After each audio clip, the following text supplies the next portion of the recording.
okay, I didn't know. Can you put on the presentation, please? Тоді, будь ласка, презентацію розмістіть зараз на екрані.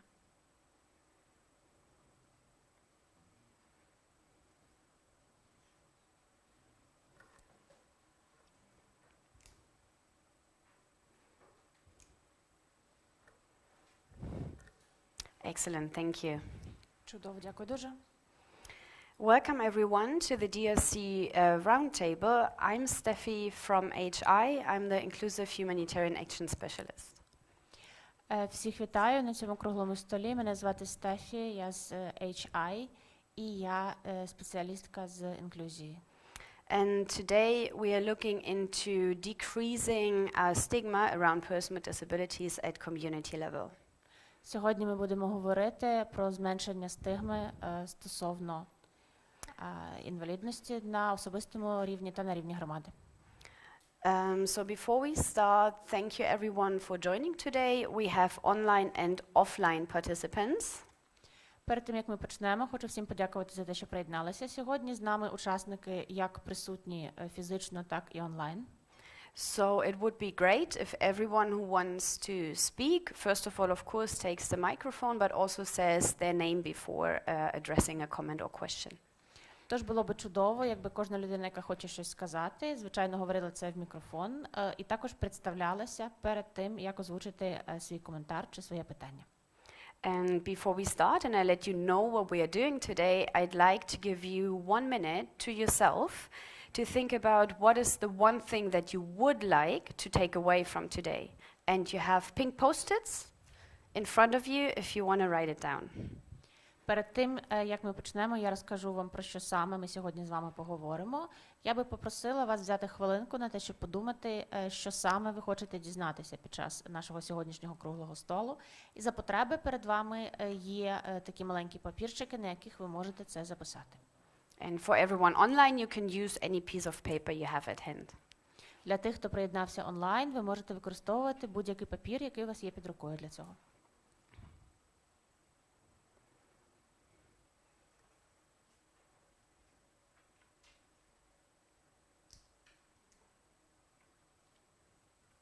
This is just for you, you don't have to share. Ви не маєте ділитися цим ні з ким, це ви записуєте просто для себе цю інформацію. Just to make sure what do you expect from today. Просто щоб ви самі розуміли, чого ви очікуєте від сьогоднішнього обговорення.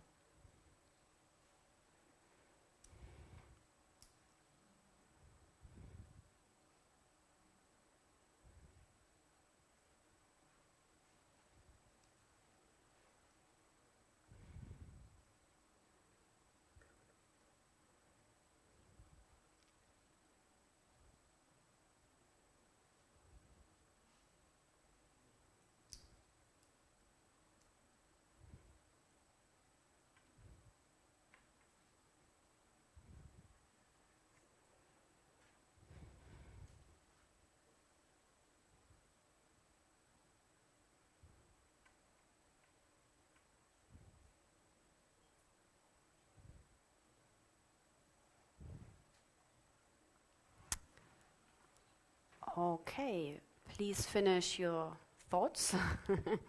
Гаразд, закінчуйте, будь ласка, робити записи.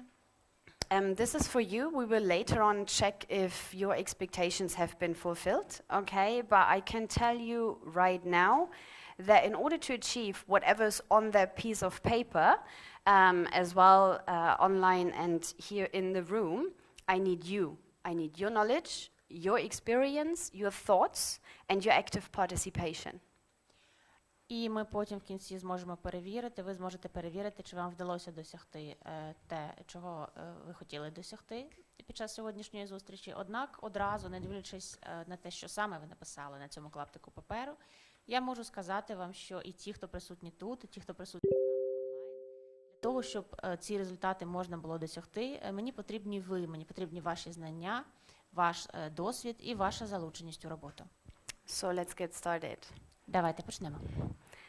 So the agenda for today is as follows. Наш план роботи на сьогодні наступний. Я попрошу, будь ласка, також переключати презентацію на екрані. Yeah. We are looking into understanding concepts around disability inclusion. Перше, ми подивимося на розуміння понять, які пов'язані із інклюзією, пов'язаною з інвалідністю. We are looking into some tools on how to increase disability inclusion within wider programming. Ми також розглянемо деякі інструменти для підвищення інклюзії, пов'язаної з інвалідністю, у ході більш такого широкого створення програм. Then we have a group work already. It's about language and myth. У нас уже з вами запланована групова робота, яка стосується мови та міфів. Then we are building on what you already know, or at least some of you. We are looking into social behavioral change. Далі ми будемо базуватися на тому, що ви вже знаєте, або принаймні деякі з вас, на соціальній зміні поведінці. And then we bring it together again in a group work. What do we know about disability inclusion? What do we know about how to change behavior? So how can we develop disability inclusive messaging? І потім ми знову все це зводимо разом у наступній груповій роботі. Говоримо про те, що ми знаємо про інклюзію, пов'язану з інвалідністю, що ми знаємо про зміни, соціальні зміни поведінки, і таким чином, які повідомлення, який меседжинг нам потрібний для того, щоб сприяти інклюзії. And before we wrap it up, we look into some positive messages that are existing in Ukraine. Перед тим, як ми закінчимо, ми подивимося на деякі приклади позитивних повідомлень, меседжів, які присутні в Україні. But before, let's take a moment to reflect. Can you click? До цього давайте візьмемо хвилинку на те, щоб порефлексувати, подумати. So everyone, or at least a lot of people, know how to lead a healthy lifestyle. Всі, або принаймні багато людей, знають, як вести здоровий спосіб життя. But the question is, and this is a question for you, you do not have to share the answer with me, how many of us really adapt our life accordingly? Але питання, це питання до вас, не обов'язково ви маєте ділитися зі мною відповіддю, але скільки з нас змінює своє життя відповідно до цих загальних правил, які ми знаємо? So how many do exercise? How many do cook their food themselves? How many buy vegetables every day or eat vegetables every day? Скільки людей дійсно займається спортом, готує собі їжу самостійно, купує овочі або щодня їсть овочі? So you do not again have to share, it's just for you. Знову ж таки, ви не мусите ділитися відповіддю зі мною, це тільки для вас таке питання. But what it shows normally is that change is difficult, change is personal, change is something that we need to be connected to, and we need to see and understand the outcome of it, the reward. Однак цей приклад показує, що зміни це важко, зміни вони не приходять швидко, і ми маємо відчувати певну мотивацію, певну таку включеність для того, щоб зміни були дійсно реалізовані. Ми маємо розуміти, що ми отримуємо за рахунок цих змін. Which is why today we are not looking into changing people. We are not looking into changing the views of people about persons with disabilities. Тому сьогодні ми з вами не будемо говорити про те, як змінити людей, про те, як змінити точку зору людей на людей з інвалідністю. But what we do look into is how can the message you create, for example, in risk education or other awareness-raising components, not reproduce existing stigma. Однак, ми будемо говорити про те, як ті повідомлення, ті меседжі, які ви створюєте у рамках різних компонентів, наприклад, освітнього компоненту, були такими, щоб вони не підтримували і не сприяли продовженню життя от тієї стигми, яка вже зараз існує у суспільстві. And then how can your risk education messages or any other awareness-raising session be inclusive and accessible for everyone? Ну і також про те, як ваші освітні сесії або інші види заходів для підвищення обізнаності, власне, самі можуть бути інклюзивними і доступними до участі для всіх. And then how can you ensure messages about persons with disabilities and being part of changing perspective within society? І як ви можете забезпечити те, що ви самі є частиною зміни у суспільстві, і ви самі несете позитивні меседжі про людей з інвалідністю. So we look into concepts, tools, existing myth in Ukraine, as well as rights-based language and necessary steps to create positive messaging. Тож ми дивимося на поняття, ми дивимося на те, що вже зараз існує в Україні, і також будемо розглядати необхідні кроки і ті позитивні повідомлення, які нам необхідні для здійснення змін. So let's take a look into understanding the concepts. Тож давайте почнемо з обговорення розуміння понять. So the United Convention of the Rights of Persons with Disabilities in Article 1 defines disability as follows. Persons with disabilities include those who have long-term physical, mental, intellectual or sensory impairment, which in interaction with various barriers may hinder their full and effective participation in society on an equal basis with others. Конвенція ООН з прав людей з інвалідністю у першій статті визначає інвалідність таким чином, що до людей з інвалідністю належать такі люди, які мають довготривалі фізичні, ментальні, інтелектуальні або сенсорні порушення, які при їхній взаємодії з різноманітними бар'єрами можуть попереджати їхню повну та ефективну участь у суспільстві на основі рівні з іншими. So, let's break this down. Давайте розіб'ємо це визначення на деякі елементи. So, we have on one side the impairment and on the other side the environment the person is living in. У нас з одного боку є порушення, а з іншого боку у нас є оце оточення, в якому живе людина. And within this environment, normally there are barriers existing that hinder the participation of this individual within society. І зазвичай у цьому оточенні є існуючі бар'єри, які попереджають, які заважають участі цієї людини у суспільному житті. Let's take a closer look. Давайте ближче подивимося на це. Again, we have the person with impairment living within the community. Знову ж таки, у нас є людина з порушенням, яка живе у спільноті, у громаді. And we have the environment the person is living in. І у нас є оточення, в якому ця людина живе. And there's an interaction happening Відбувається взаємодія між цими двома елементами. of the person living within this environment. Людини, яка живе в оточенні. This can be a child with disability going to school, for example. Наприклад, це може бути дитина з інвалідністю, яка ходить до школи. This can be a person with disability taking the bus to a healthcare appointment. Це може бути людина з інвалідністю, яка має автобусом поїхати до лікувального закладу. And within this interaction, if the person with impairment faces barriers, І в рамках цієї взаємодії з оточенням, зі своїм середовищем, людина з інвалідністю стикається з бар'єрами. we have a disabling situation. І тут ми говоримо саме про інвалідність, про якусь неможливість мати доступ до чогось. So, for example, due to the lack of accessible transport, the person cannot get to the healthcare appointment. Зокрема, якщо немає транспорту, який доступний для використання людьми з інвалідністю, то така людина не зможе доїхати і отримати медичні послуги. Or due to the lack of policies around inclusive education, the child cannot attend school.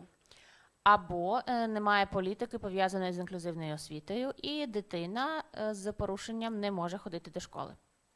While on the other hand, if we do have facilitators or so-called facilitators, for example, inclusive policies, we have accessible transport available or financial support to transport.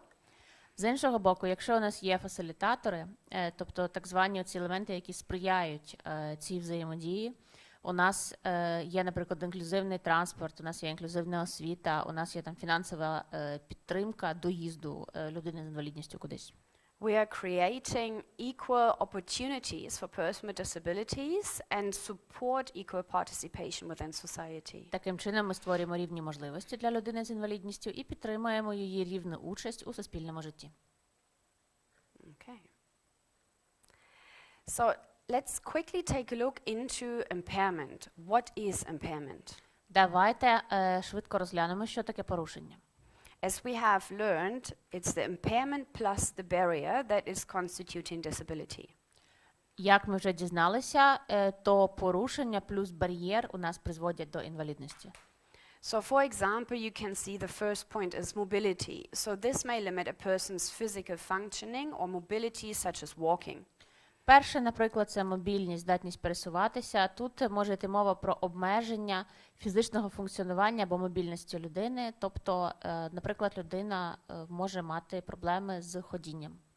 And then we have sensory. So this may affect the way sensory information is taken in, stored, and understood. So for example, seeing, hearing, or touching. Наприклад, далі у нас є сенсорна інвалідність, тобто та, яка впливає на сприйняття та збереження сенсорної інформації, на те, як людина бачить, чує або торкається. So a person with visual impairment, for example. Тобто, наприклад, люди з порушеннями зору будуть належати до цієї категорії. Then we have psychosocial, and again, this may affect the way a person thinks, feels, behaves, and interacts with others. Далі у нас є психосоціальні порушення, і вони можуть впливати на те, як людина думає, відчуває, поводиться та взаємодіє з іншими людьми. And then, last but not least, we have intellectual. So this may limit a person's ability to problem solve, process, or retain information, learn or interact within a particular context, such as the workplace or school. І далі у нас є інтелектуальні порушення, які можуть обмежувати. Це останні у нас за порядком, але далеко не останні за важливістю в списку. Вид порушень, вони можуть обмежувати здатність людини вирішувати проблеми, обробляти, запам'ятовувати інформацію, навчатися, взаємодіяти у конкретних контекстах, таких як освітній контекст або контекст робочого місця. And having this in mind now, what is impairment, I'd like you to look at the following picture. Ось, пам'ятаючи тепер про те, що таке порушення, я би хотіла вас попросити подивитися на цю фотографію. And I do have the question, how many people with disabilities are in the picture? І в мене є до вас питання, скільки людей з інвалідністю ви тут бачите? Maybe all? Можливо, всі з інвалідністю. Я нагадую, будь ласка, про мікрофон, якщо хтось говорить, інакше вас не чують онлайн. І я погано чую вас теж. Поважного президента України з питань безбар'єрності. Я думаю, якщо середній розподіл по світу 15% з повної кількості людей – це особи, що живуть з певними порушеннями функціонування, то може 15% від цих людей. I'm from the Council of the Ombudsman on I'm Tetiana Lomakina, representative, President Commissioner of Barrier-Free Society Issues. So I think that maybe if the average, they say, is usually about 15% of the general population, so we could apply the same here, and also say that about 15% of people here can be people with disability. Exactly, and this is an important point. Disability is not, or not all disabilities are visible, right?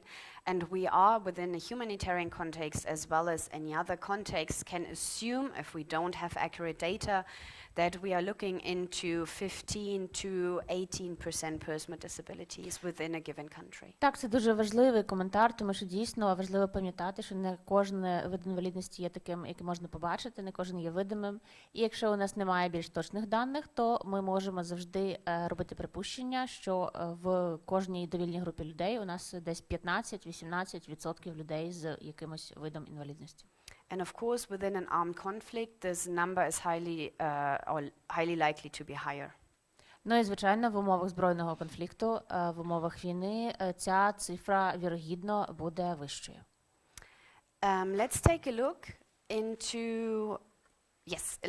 look into changing perspectives or changing concepts of disability. There are various models, as you can see on the slide. Давайте подивимося на зміни сприйняття інвалідності. Є різні моделі, як ви бачите тут на слайді. So this is a development of thinking around disability, while all of those models still exist nowadays. Всі ці моделі, вони досі існують сьогодні, однак ця схема зображає те, як розвивалося сприйняття мислення стосовно інвалідності. And it is important to know those models because they do have an impact how persons with disabilities are seen.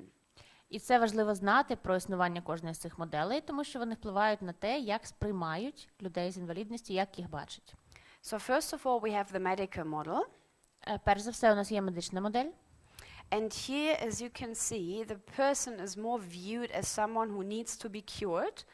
And the person, when we apply the Medicare model, this means that they rather play a passive role of a patient. І це означає, що людина з інвалідністю потребує лікування. І коли ми застосовуємо медичну модель, то також передбачається, що людина з інвалідністю в її рамках має пасивну роль пацієнта. And is viewed to not be able to. І також сюди ж відноситься точка зору, що люди з інвалідністю не можуть мати незалежне життя. When we take a look at the charity model, the view of person with disabilities is similar. They're viewed as being in a tragic situation, like a person also that cannot take care of themselves. Благодійну модель, вона схожа на попередню медичну модель, тобто теж люди з інвалідністю вважаються такими, які знаходяться в якійсь сумній і трагічній ситуації і не можуть самі про себе дбати. And they inspire compassion. So, for example, if you read something like, despite the disability, the child had an excellent school exam, that's most likely the charitable model. І вони також спонукають до співчуття, в рамках цієї моделі нас спонукають до співчуття, тобто якщо ви читаєте десь таке речення, що дивлячись на інвалідність, дитина отримала відмінну оцінку на контрольній роботі, то це спонукання нас до співчуття у цьому випадку, і це саме є благодійна модель. And here the person is more viewed as needing help and needing our charity. І тут людина з інвалідністю передбачається, що вона сприймається як така, яка потребує нашої допомоги і потребує від нас благодійності. And then if we take a look at the social model, here the view shifts away from the person and goes more towards the society and the environment the person is living in. Якщо ми подивимося тепер на соціальну модель, то тут у нас фокус зміщується з самої людини на суспільство і на оце оточення, в якому людина живе, на середовище. And this is then the way the society is organized, which leads to people with disabilities facing certain barriers. І тут говоримо про те, як організоване суспільство, що призводить до того, що люди з інвалідністю стикаються з певними бар'єрами. And those barriers basically prevent them to equally participate. І ці бар'єри заважають їхній рівній участі у суспільному житті. So this is really the same view as the definition we just heard about disability. And here the challenges need to be addressed within the society to minimize the barriers. Тобто це також має відношення саме до цього визначення інвалідності і порушень, про які ми щойно говорили. І тут є певна такий виклик, труднощі, з які треба розв'язати, вирішити за допомогою соціальних змін.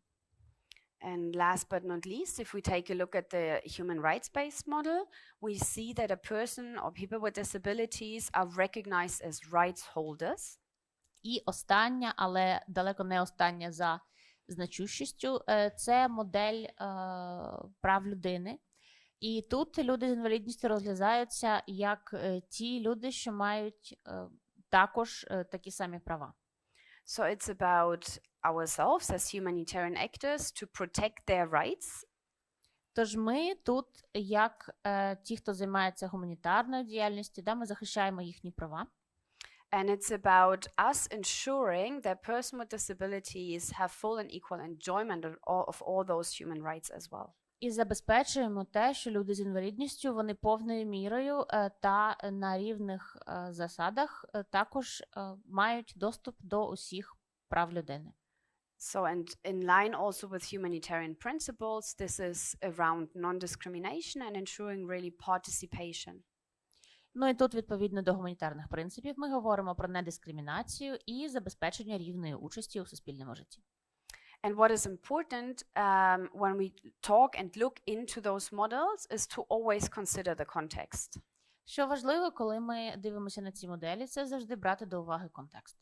So, for example, if we're working in a hospital or in a kind of health situation, then of course, most likely people will apply the medical view. Наприклад, якщо ми працюємо у лікарні або у якійсь ситуації пов'язаної зі здоров'ям, то вірогідно, що люди будуть застосовувати саме медичну цю точку зору. And this is okay. І це нормально.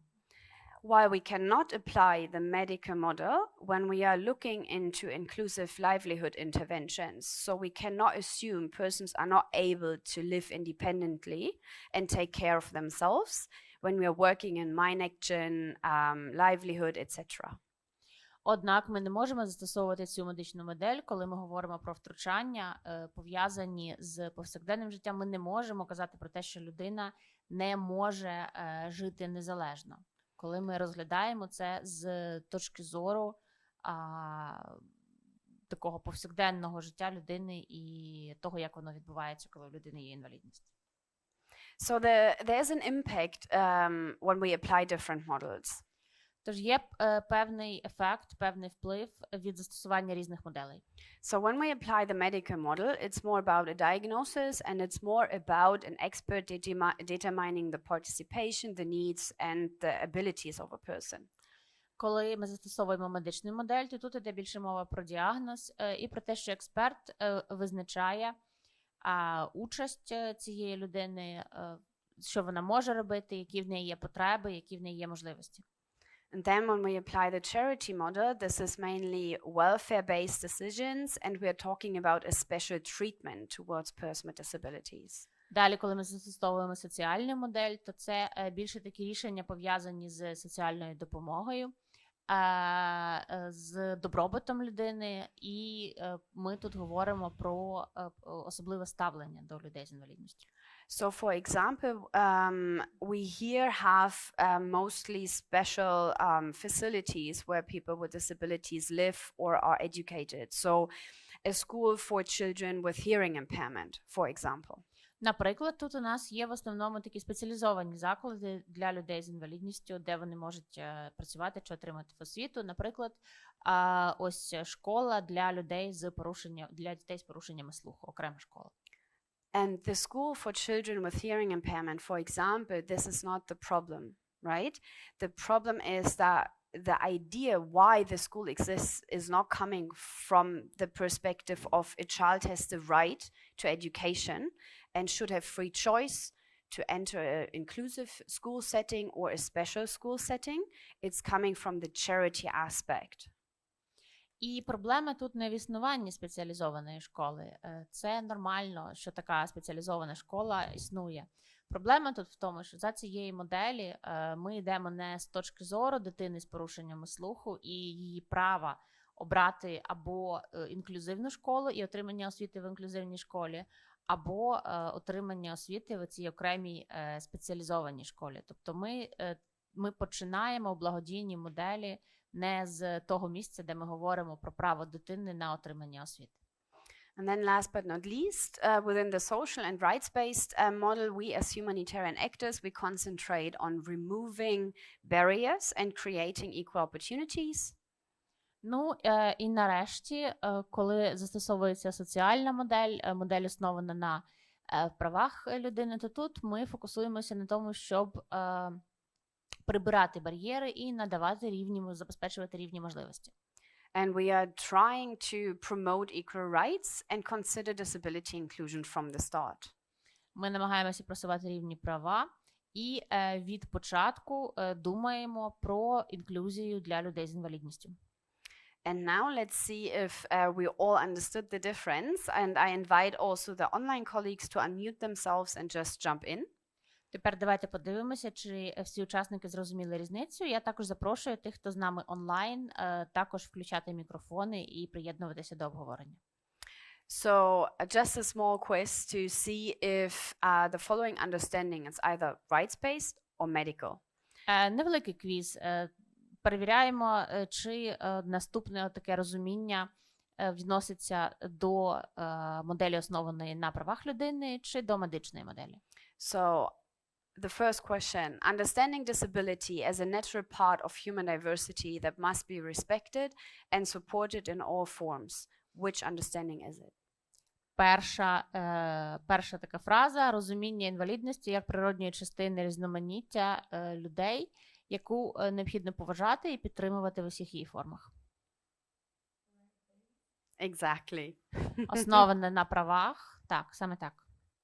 Is that clear for everyone? If there are questions, please unmute yourself or in the room raise your hands. Чи це зрозуміло для всіх? Якщо є питання, будь ласка, включайте мікрофони або піднімайте руку, якщо ви з нами тут знаходитесь в кімнаті. And then others deciding what's best for the person with disabilities.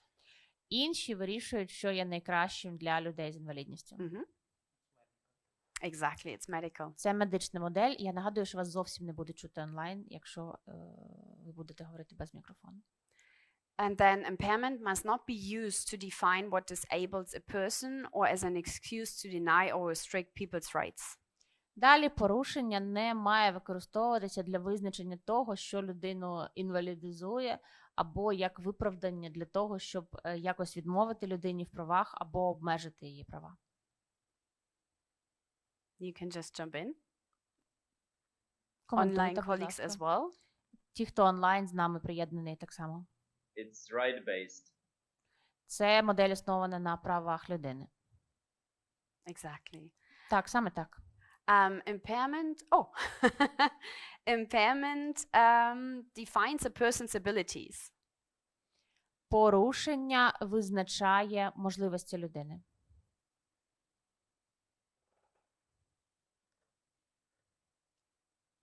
Again, you can just jump in.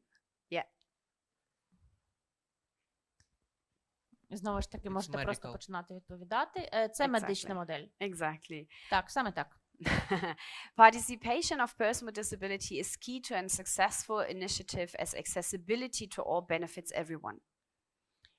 Участь людини з інвалідністю є дуже важливою для You have it here again.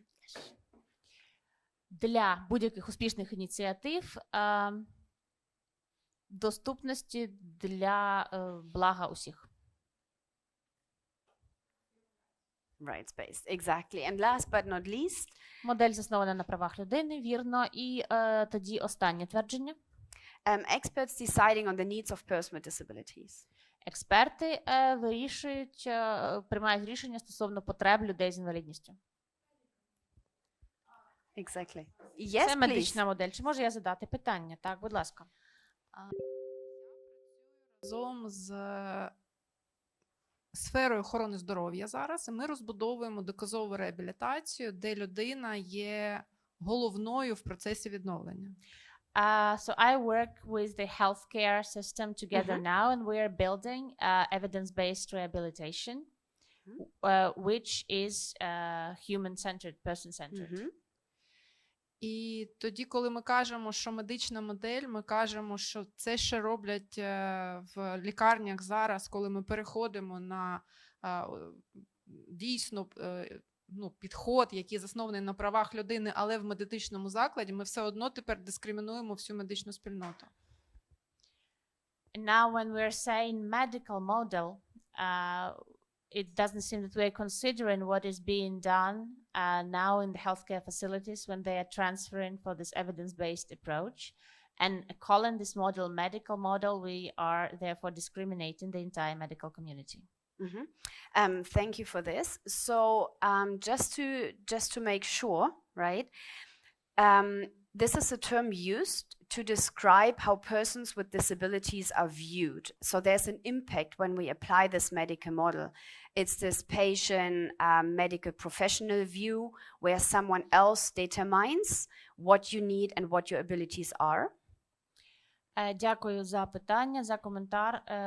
Давайте уточнимо тут. Коли ми говоримо про медичну модель, то ми говоримо про те, що хтось інший визначає потреби людини, тобто це модель, у якій відбувається спілкування між медичним спеціалістом і пацієнтом. Але медики змінюються також зараз. However, the healthcare professionals are also changing now. exactly, without considering the human rights aspect and the environment. I'm fully aware that, for example, the approach of WHO is looking into limitation of functionality, applying or looking into the environment as well as looking into the person's own motivation, etc.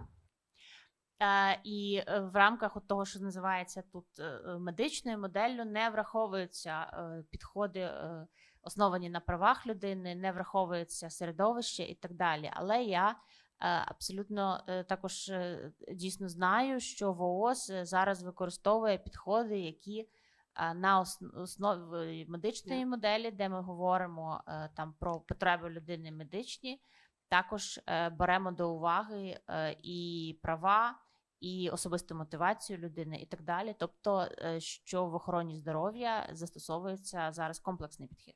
So exactly using the original medical model and applying the human rights-based model within. Тобто, дійсно, у сучасній охороні здоров'я використовується оця початкова медична модель, і разом з нею також запроваджується, застосовується модель, заснована на правах людини. Просто всі міжнародні організації кажуть, що медична модель – це погано, і медики погані, а правильно на правах людини – це певне викривлення. Чи можемо ми казати, що стара медична модель, тобто додати слово old medical system, тоді буде зрозуміло, що колись медицина була орієнтована на те, щоб вирішувати все за людину, а зараз person-oriented, тобто людина в центрі. It's just that all the international organizations seem to be saying that, you know, there's two very different things, the medical model and then the human rights-based model. So it would seem that it would make sense here to add some kind of a descriptive word there to say that, you know, the old medical model, the previously existing medical model, to convey this fact that what is currently happening in healthcare is actually more person-based and human rights-based, so that it would not discredit the healthcare professionals as a whole when we're just using this term medical model. Thank you for this. Duly noted. I will update and go more towards like using words like the old medical system or the old medical model, fully aware that healthcare systems are adopting, considering human rights and person-centered approaches as well as the environment. Дякую за цей коментар. Я оновлю презентацію, буду більше концентруватися, старатися використовувати саме термін «стара медична система» або «стара медична модель», з усвідомленням того, що зараз використовується в охороні здоров'я, також і людиноорієнтований підхід, і є там розмова про мотивацію і так далі. Юрій Васильченко, Національна асамблея людей з інвалідністю. Я хотів би дещо, деякий коментар сказати, це якби питання для обдумування. Якщо людина перебуває на стаціонарі, от вона лягає в стаціонар, далі лікарі відповідальні за цю людину. І все одно вони якось будуть тим чи іншим чином обмежувати її права. Я поясню в чому. Це і розпорядок дня, якого вона має дотримуватися, тобто вона не може там вільно десь пересуватися, тобто вона має бути от конкретно в такі-то часи там-то, тобто вона повинна ходити на якісь процедури.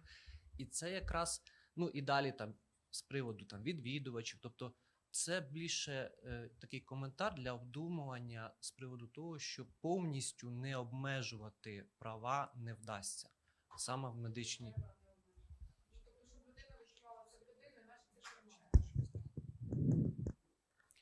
Yuri Vasilchenko of the National Assembly of People with Disabilities, and the comment that I have here is that if a person with disabilities are treated as an inpatient, it seems to be rather impossible not to limit their rights, because in any case, what they can do during the day, so their schedule is controlled by other people, and they also must take certain medical procedures. There are also issues related to where they can go and when, so when they need to be back, or there are curfews, things related to visitors. So it seems to be quite impossible in the healthcare system not to limit the rights of people with disabilities to a certain extent. And Tatiana's comment to that was that it is indeed very necessary not to limit any rights at all. Just to make sure we are all on the same page. Again, the medical, or those are concepts describing the change of view about person with disabilities, right? Знову ж таки, давайте зараз пересвідчимося, що ми всі маємо однакове розуміння. Це от концепції, поняття, які описують зміну поглядів, зміну точок зору на людей з інвалідністю. So within the general society, it's used medical model, but within the general society, if you apply this model, this means you do not recognize that a person with disability can live independently. You do not recognize their rights to access education, to access health, etc. And you treat them in a way, or view them in a way, that someone else is determining what they need, is determining their abilities within the broader society. Okay, this, just to make sure this is what we are talking about here. Медична модель існує і вона застосовується. Однак, якщо ми говоримо про застосування медичної моделі саме у ширшому контексті, в усьому суспільстві, то це ми говоримо про такі речі, коли людей з інвалідністю вважають такими, що не здатні жити самостійно, що такими, що такими, що постійно потребують допомоги. Людей з інвалідністю вважають такими, що вони не можуть там отримувати освіту. Тобто зараз sorry. And then if you have the rights-based model applied, and you can apply this rights-based model, as it has been said before, of course also in the hospital or in a medical facility, this only means that we recognize person with disabilities as a right holder. We recognize that we as society, as medical professional, as humanitarian actors, we are responsible for supporting their access to health, their access to humanitarian assistance, because it's their initial human right. А коли ми вже говоримо про модель, засновану на правах людини, то тут ми говоримо, що все починається з того, що людина з інвалідністю – це є людина, яка має права. І, відповідно, також у закладах охорони здоров'я ми застосовуємо підхід, в рамках якого нашою задачею є забезпечення доступу, рівного доступу людини до різних можливостей, надаючи їй при цьому необхідну медичну допомогу. And we are moving away from seeing impairment and disability as a problem that needs to be fixed towards recognizing that disability is a broader concept that is not just the person, but it's related to their rights, to the society, including, of course, health needs the person may have. І ми відходимо в рамках такого розуміння від ідеї про те, що людина з інвалідністю – це людина, яка має проблеми, яку потрібно вирішити, а говоримо про інвалідність в контексті ширшому, в контексті всього суспільства і середовища, в якому людина існує, і того, що потрібно робити суспільству для забезпечення рівних прав людей з інвалідністю. Okay, does that make sense? Чи ви розумієте, про що я? Excellent. So now that we looked into impairment as well as models around disability, let's take a look at barriers. То ми з вами поговорили зараз про порушення, поговорили про моделі, розуміння того, що таке є інвалідність. Давайте тепер зараз поговоримо про бар'єри. So according to the social and human rights-based definition that we just heard, often the disabling factor experienced by person with disabilities involves barriers or obstacles within the environment. Відповідно до соціального визначення та визначення, основаного на правах людини, про яке ми щойно говорили, часто інвалідність пов'язана саме з якимись перепонами або бар'єрами, з якими людина стикається у суспільстві, у середовищі, в якому вона живе. And those barriers or obstacles, again, exist, for example, in institutions.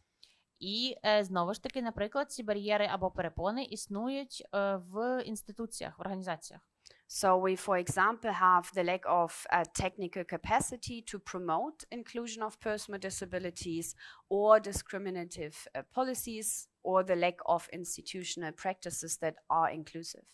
Тож, наприклад, тут ми стикаємося з нестачею технічної спроможності для того, щоб забезпечити рівну участь людей з інвалідністю, або певні дискримінаційні політики, або відсутність практик залучення людей з інвалідністю на рівній основі. Or we have, for example, barriers and obstacles within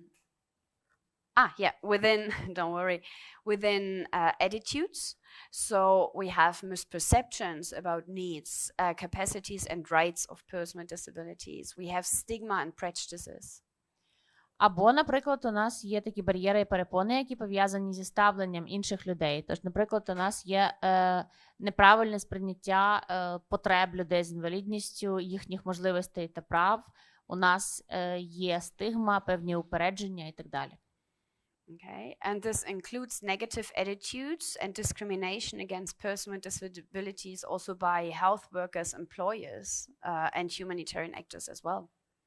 І сюди також належить дискримінація, якої можуть завдавати роботодавці, а також зацікавлені сторони в правозахисній спільноті і так далі.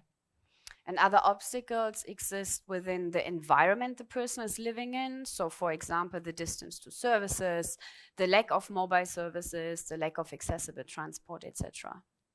Ну і інші перепони, вони стосуються також середовища, в якому живе людина з інвалідністю. Наприклад, це велика відстань до послуг, нестача мобільних послуг, доступного транспорту тощо. And then last but not least, other obstacles are within our, how can we say, communication practices in society. So, for example, the absence of multiple formats, the lack of inclusive communication techniques. Ну і останнє, але також важливе, це нестача, відсутність комунікаційних практик у нашому суспільстві, які були би інклюзивними. Тобто, наприклад, відсутність множинних форматів подачі інформації, аудіоформату, візуального формату, перекладачів жестової мови тощо. And you all are familiar with barriers, but I do want to show you a very small video that again shows barriers within the educational context. Ви всі розумієте, що таке бар'єри, я впевнена. Однак я хотіла би показати вам дуже коротке відео, яке зображає, як виглядають бар'єри в контексті освіти.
Are you planning to share this Yes. presentation? Would you please share it? Yes. Oh, that's not part of it. Це не частина презентації. But it does look nice though. So you've seen the video, and it was pretty straightforward when we talk about barriers, right? But still, like, what could you see? Отже, ми переглянули відео, і досить там прямо показані бар'єри, але все одно давайте підсумуємо, які саме бар'єри ми там побачили. Yeah.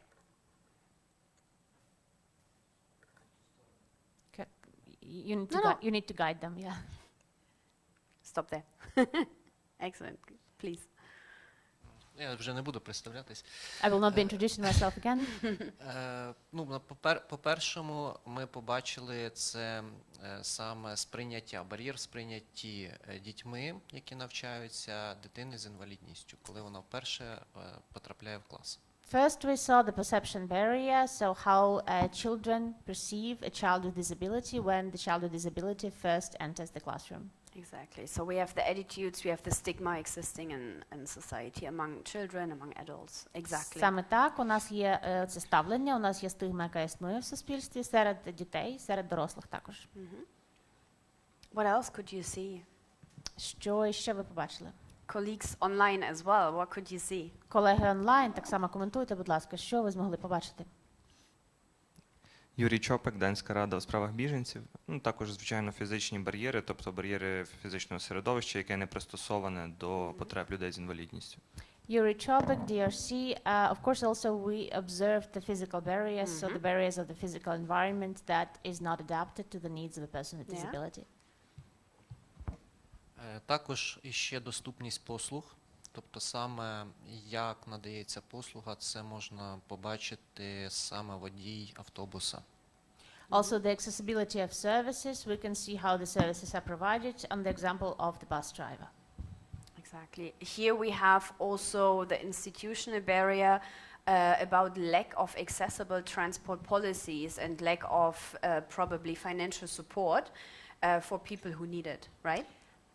Звичайно, так. І також ми тут спостерігаємо інституційний бар'єр, тобто відсутність політики, транспортної політики з доступності і, можливо, також фінансової підтримки для тих, кому вона необхідна.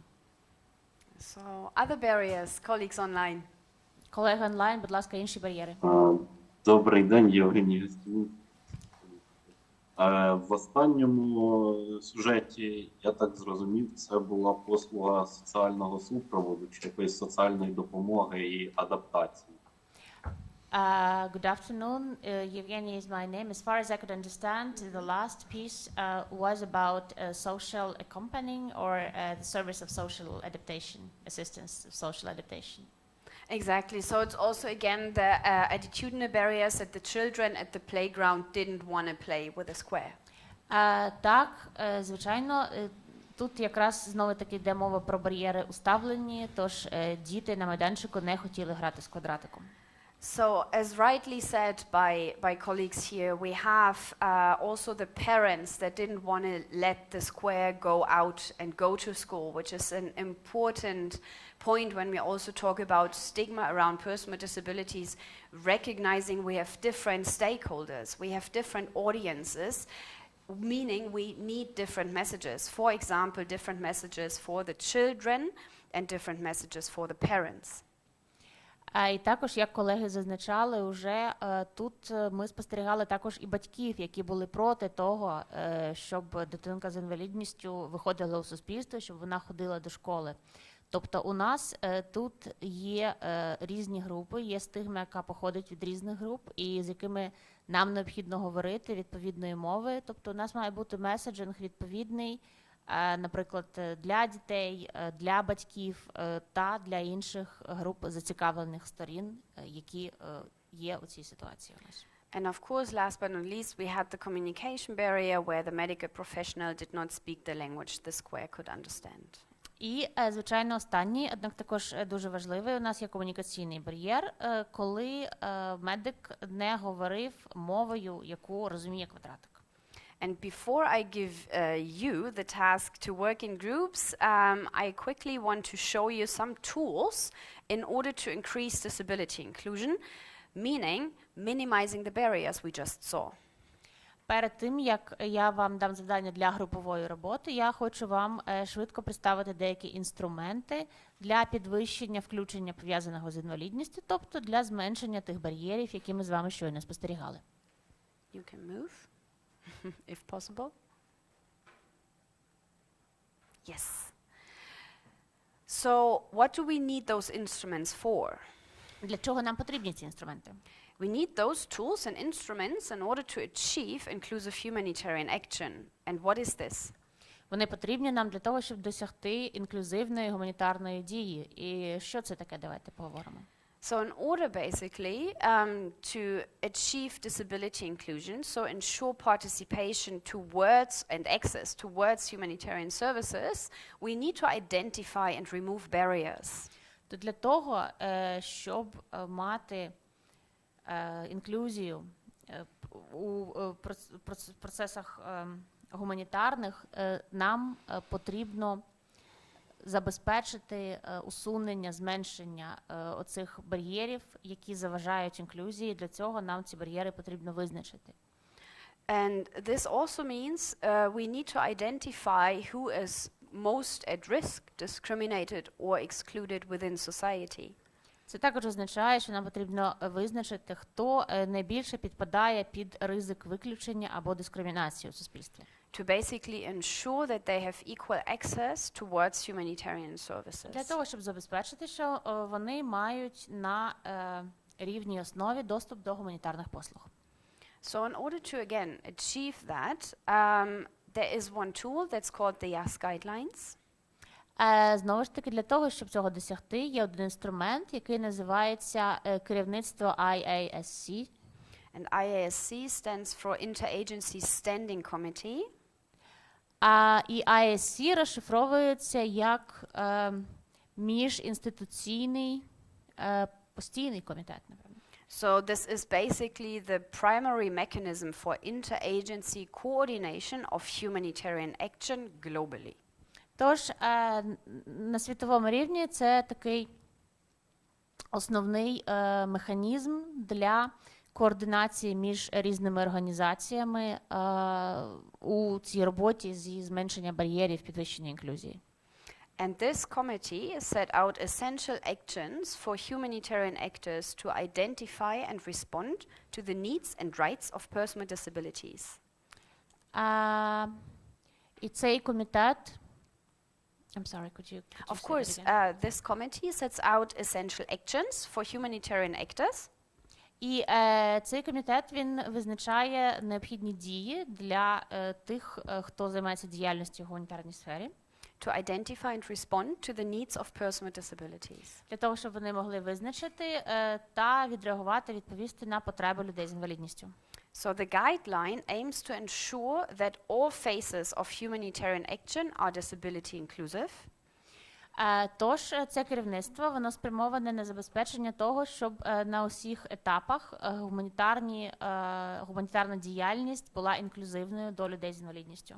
And they emphasize that persons with disabilities should not only be recipient of humanitarian action, І вони також підкреслюють це керівництво, що люди з інвалідністю, вони мають бути не тільки тими, хто отримує гуманітарні послуги, but they should be included as actors in humanitarian response.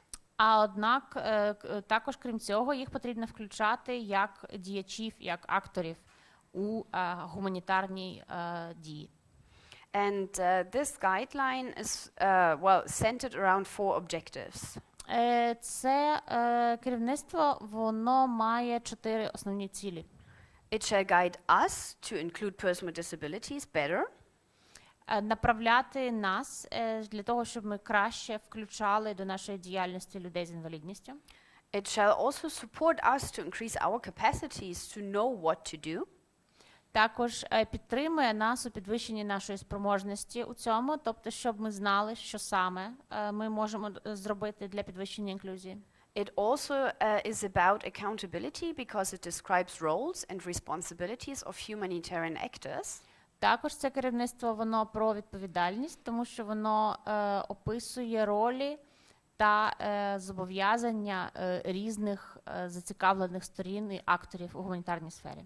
And the most important one, at least in my opinion, it's about participation because it's aiming to increase and improve participation of persons with disabilities. І, на мою думку, найважливіше це керівництво, воно про участь, тому що воно спрямоване на те, щоб покращувати, розширювати участь людей з інвалідністю. And just very quick, it's really the first guideline that has been developed together with persons with disabilities and their representative organizations. Просто дуже коротка інформація. Це перше керівництво, яке було розроблено разом з людьми з інвалідностями та їхніми представницькими організаціями. And it was developed through a massive face-to-face consultation process. І в ході розробки були проведені дуже масштабні консультації один на один. And it really sets out essential actions that humanitarian actors can do to be more inclusive. І дійсно це керівництво визначає необхідні дії, які можуть здійснювати актори гуманітарної сфери для того, щоб бути більш інклюзивними. And UNDP translated those guidelines, if you have not seen them yet, into Ukrainian as well. І якщо ви ще не бачили, то ПРООН має український переклад цього керівництва. And I will attach them when we share the material of the workshop. Коли ми будемо з вами ділитися матеріалами цього семінару, я також цей український переклад додам. So we cannot look into the whole guideline because today again we are focusing on stigma and we already learned about attitudinal barriers and stigma. But now let's take a look on 2 key programmatic approaches within those guidelines. Ми не можемо все керівництво розглядати, тому що сьогодні ми більше говоримо про стигму. Ми вже почали говорити про те, як заважає стигма, як є ці бар'єри уставлені. Однак давайте подивимося на такі 2 програмні підходи, які стосуються зміни ставлення. And those are, the first one is the 4 must-do actions. До першого програмного підходу належать 4 обов'язкові дії. Це те, що ми обов'язково мусимо зробити. So the first one, and again, those can always guide us in whatever we do, whatever we plan. Перша дія, і знову ж таки, ми можемо спиратися на ці поради, на це керівництво кожного разу, коли ми діємо або плануємо діяти. So the first one is promoting meaningful participation. І отже, перша дія – це сприяти такому значимій участі. So persons with disabilities have the right to participate in humanitarian decisions that affect them. Люди з інвалідністю мають право брати участь у прийнятті гуманітарних рішень, які на них впливають. Removing barriers. Також усунення бар'єрів. So neither inclusion nor participation can be achieved while barriers remain. Тобто ані інклюзію, ані участі не можна досягти, поки ми маємо бар'єри до цього. Then we have empowerment of persons with disabilities and capacity development. Далі ми маємо підвищувати спроможність самих людей з інвалідністю і підтримувати також розвиток їхніх здатностей щось робити. So this is basically what we do today, develop the capacities and the awareness of stakeholders about persons with disabilities and really ensure that we all take an effort to strengthen capacities. Це, зокрема, те, що ми робимо сьогодні. Ми підвищуємо спроможність зацікавлених сторін, більше розповідаємо про людей з інвалідністю і забезпечуємо те, щоб ми всі разом могли діяти для того, щоб забезпечити їхню включеність у прийняття рішень. And then, last but not least, disaggregate data. І остання дія – це деагрегація даних. So we need to count person with disabilities, first of all, to see if our actions are inclusive. Тож ми маємо, and by counting you mean? Count person with Like disabilities, take how into- many, take- how many count. people Okay. are accessing. Mhm. Тож нам потрібно порахувати, скільки людей з інвалідністю мають доступ до послуг, отримують доступ до послуг, для того, щоб зрозуміти, чи послуга є інклюзивною. But this also means we need qualitative data around barriers, around facilitators within the society. Однак це також означає, що нам потрібні не тільки кількісні, а й якісні дані стосовно бар'єрів, стосовно фасилітаторів у суспільстві. And the second approach, so we have the 4 must-do actions that we can apply, and we have the second approach, this is called the twin track approach. And the twin track approach consists of inclusive mainstreaming programs. So this means humanitarian programs and interventions are designed and implemented inclusive of person with disabilities. І отже, ми поговорили про перший програмний підхід, до якого належать ці 4 обов'язкові дії. Другий програмний підхід, або так званий підхід такого подвійного траку, подвійного шляху. І в рамках його ми маємо інклюзивні основні програми. Тобто ми пересвідчуємося у тому, що гуманітарні програми та втручання, вони розроблені і впроваджуються таким чином, який сприяє включеності, забезпечує включеність людей з інвалідністю.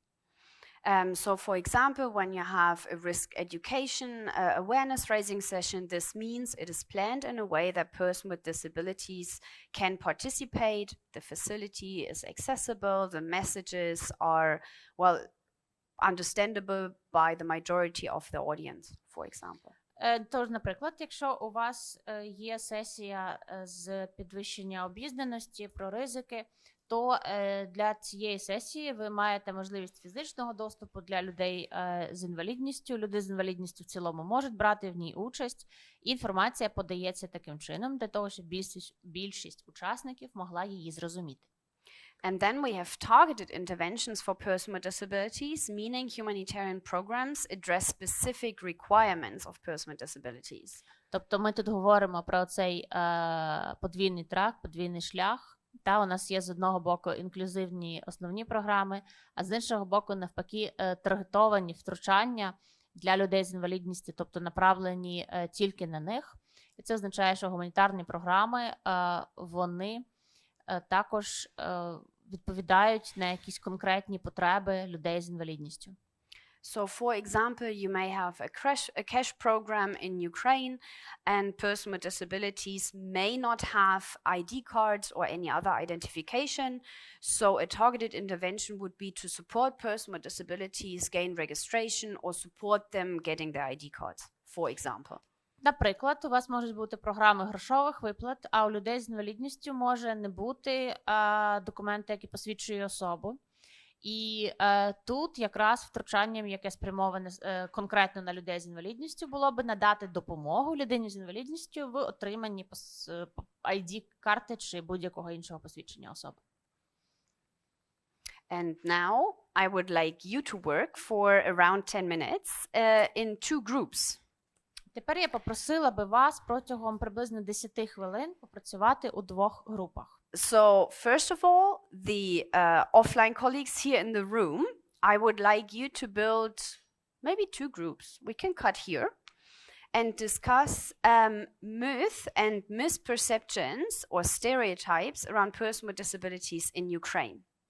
Перше, колеги, які з нами фізично присутні в кімнаті, давайте поділимося по 3, і я би просила вас обговорити в першу чергу міфи та таке хибне розуміння, хибні стереотипи, які існують про людей з інвалідністю в Україні.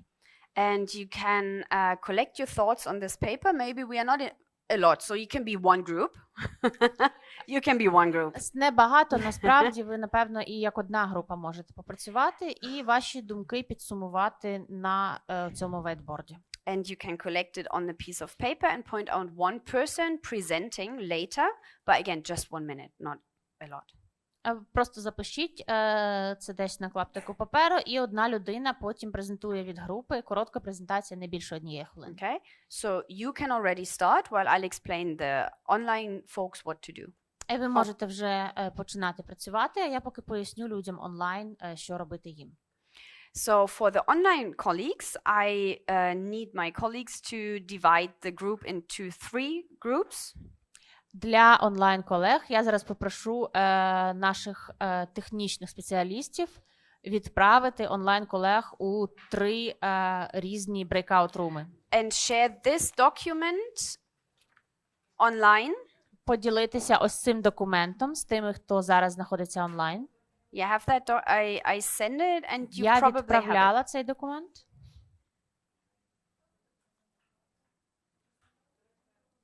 You have that document? Question to my technical colleagues. You have that?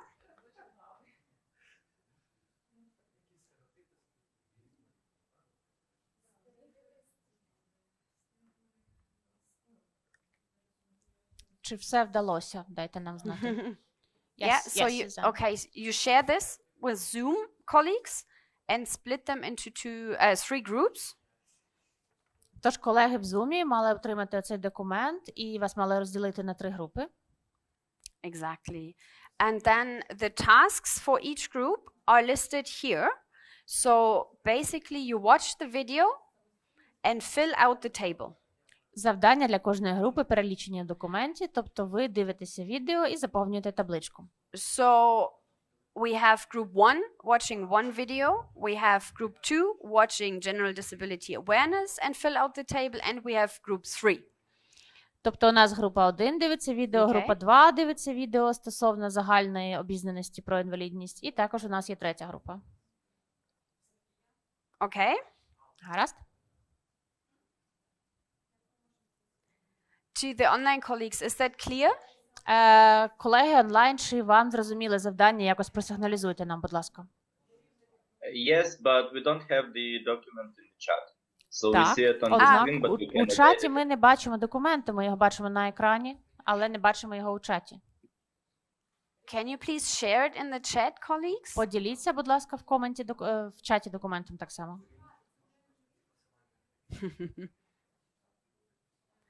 If does it work?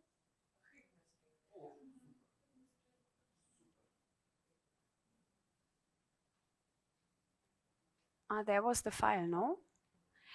If not, it's not a problem. You can. Зараз у чаті з вами поділяться посиланням на кожне з відео і підпишуть перше відео, друге відео, третє відео. Now links will be shared in the chat and it will be mentioned that this is for group 1, group 2 and group 3. And also the document. Oh yeah, the now the was document shared is there. successfully. Весь документ вам надіслали у чат. Okay.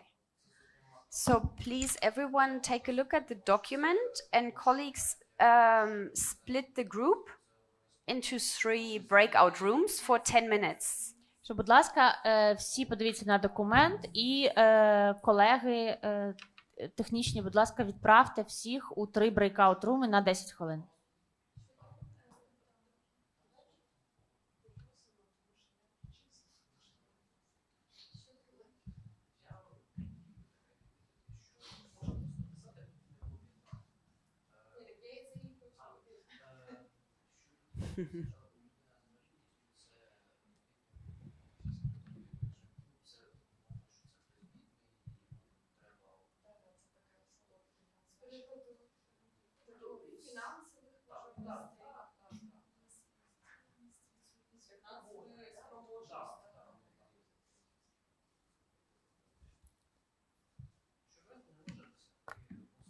To 12:30, right?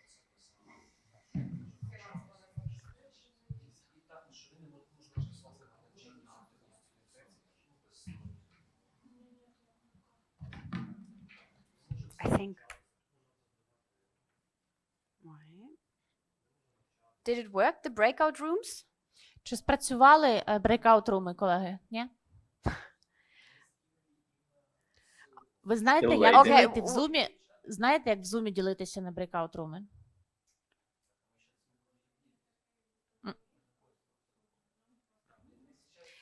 If not, everyone. We already have breakout They already rooms have. They cannot for create a different breakout room sessions. within a Okay. breakout room. So we do it in another way. I did not know that.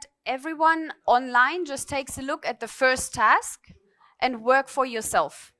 5 Тоді minutes. давайте іншим чином це зробимо. Будь ласка, всі, хто з нами тут зараз онлайн, подивіться на завдання номер 1, тобто для групи номер 1 у документі, і тоді працюйте індивідуально. У вас не групова Окей. робота зараз, а індивідуальна. Perfect. Чудово, дякую. Thank you.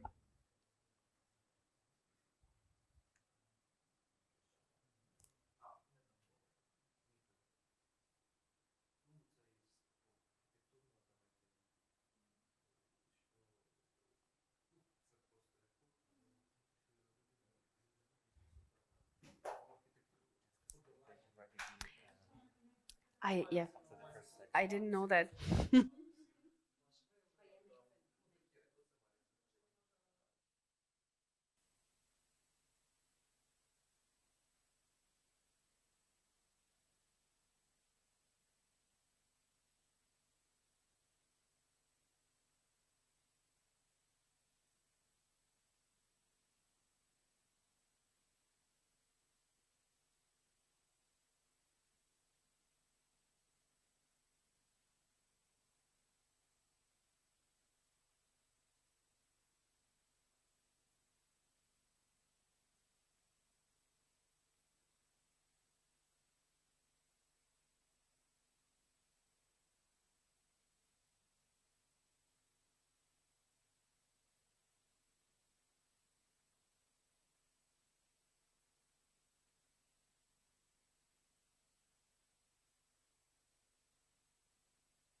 Ще 3 хвилини.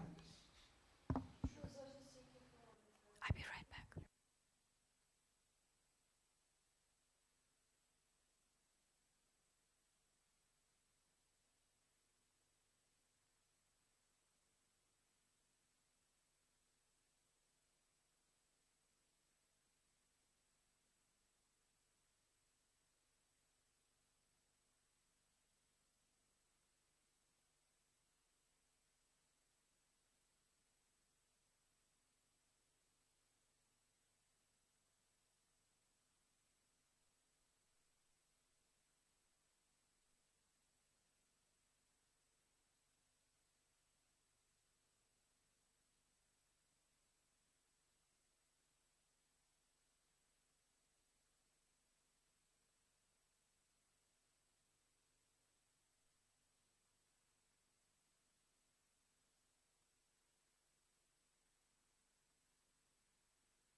Please wrap it up. Будь ласка, завершуйте.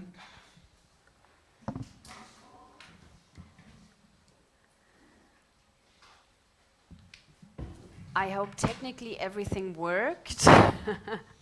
Я сподіваюся, що технічно все спрацювало.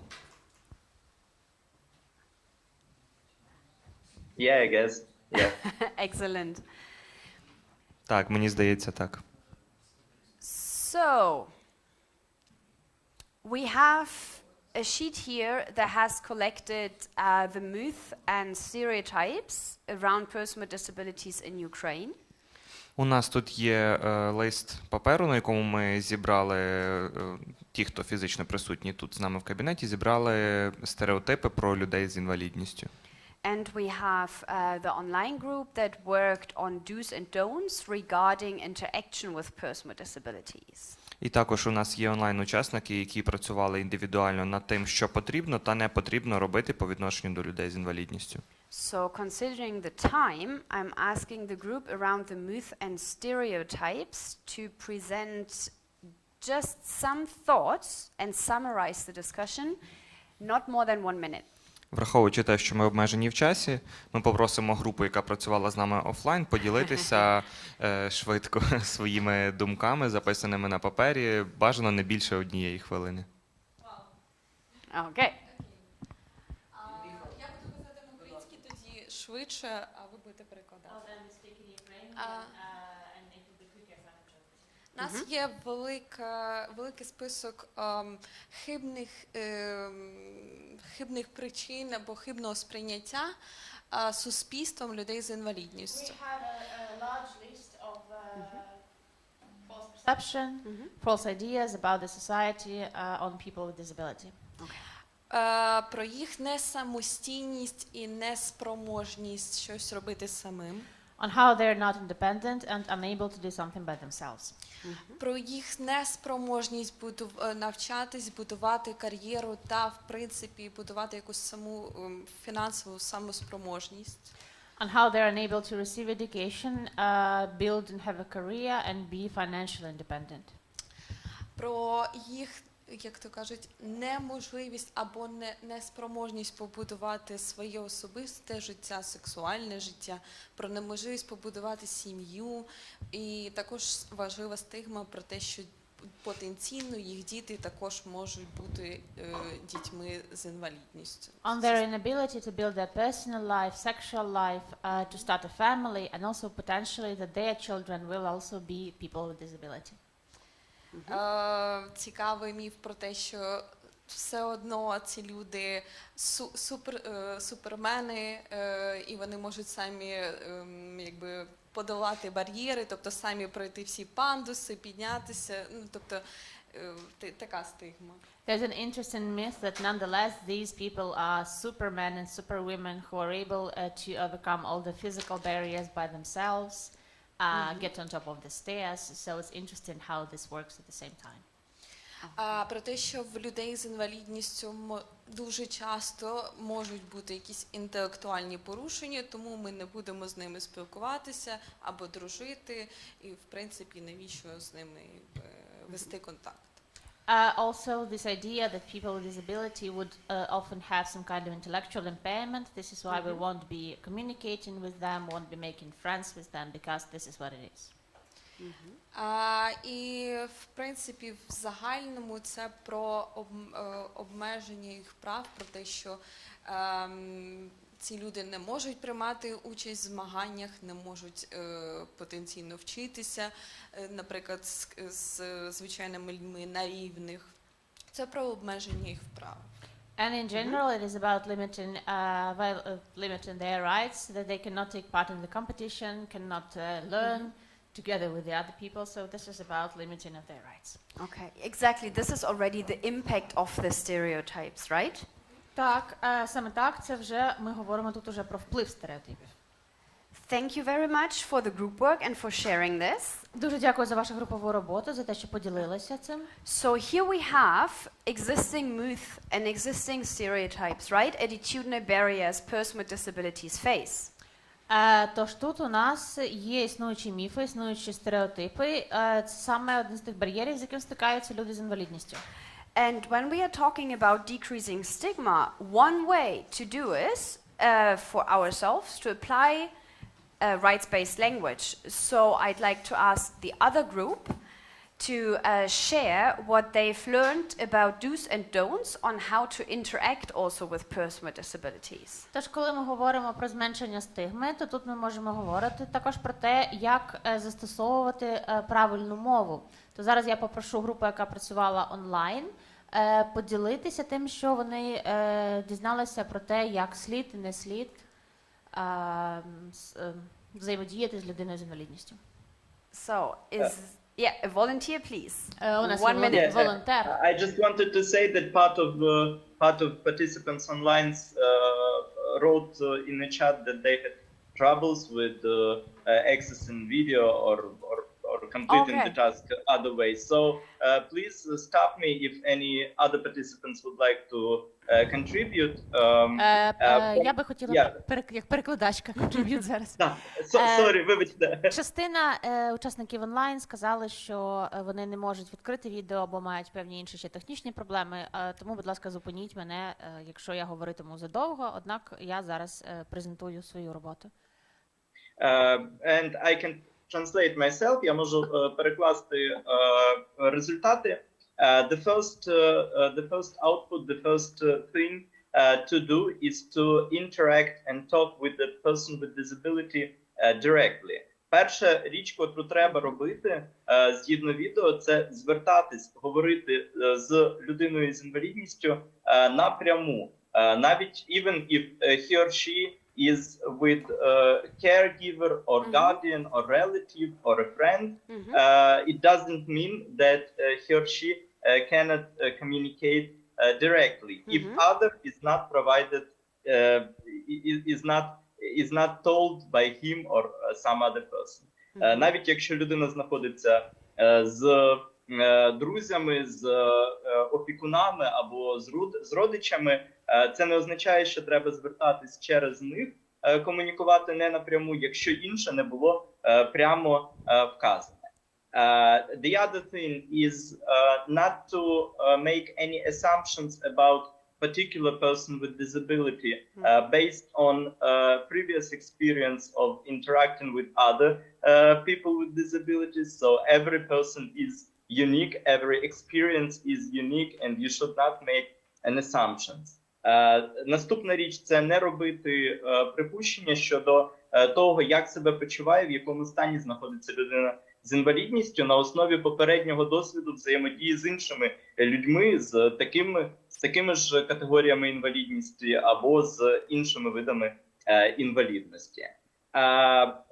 Not to touch, not to move, not to enter the private space of a person with disability without him or her allowing to do so. Не можна чіпати, не можна рухати, не можна порушувати особистий простір людини з інвалідністю без дозволу, без прохання такої людини. Not to patronize and not to ask inappropriate questions. Тут не можна ставитись зверхньо і не можна ставити невідповідні, занадто особисті запитання людині із інвалідністю.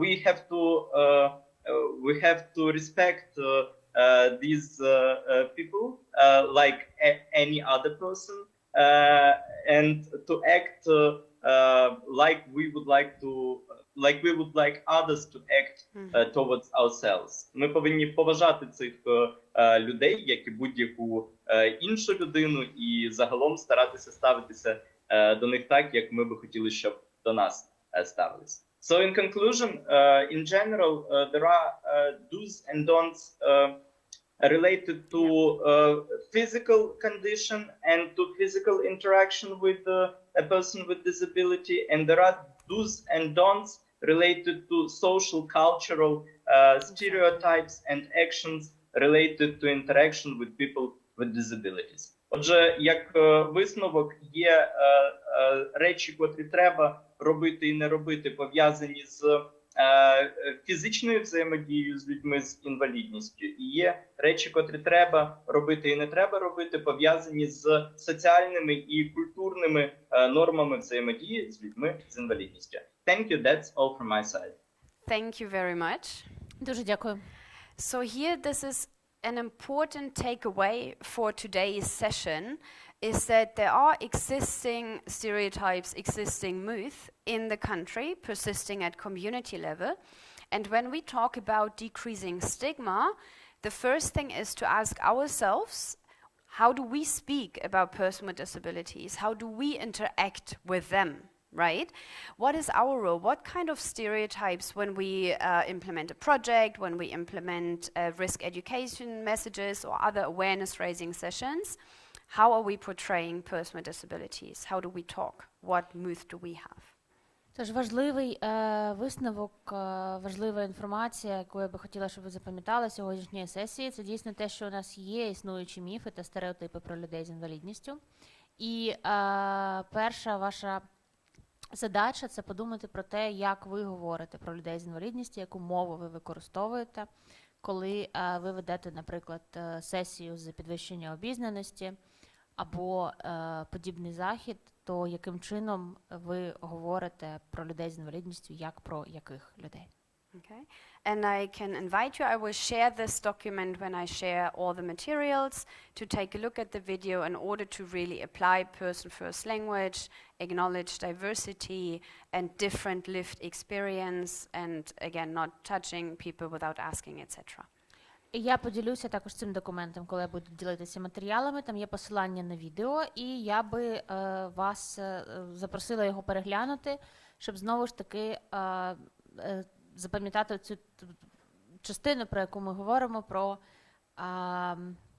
спілкування напряму з людиною, про уникнення доторків і про інші різні подібні речі. So this is one aspect when we talk about decreasing stigma. What else can be done? Це один з аспектів, про який можна говорити, коли ми говоримо про зменшення стигми. Що іще можна зробити?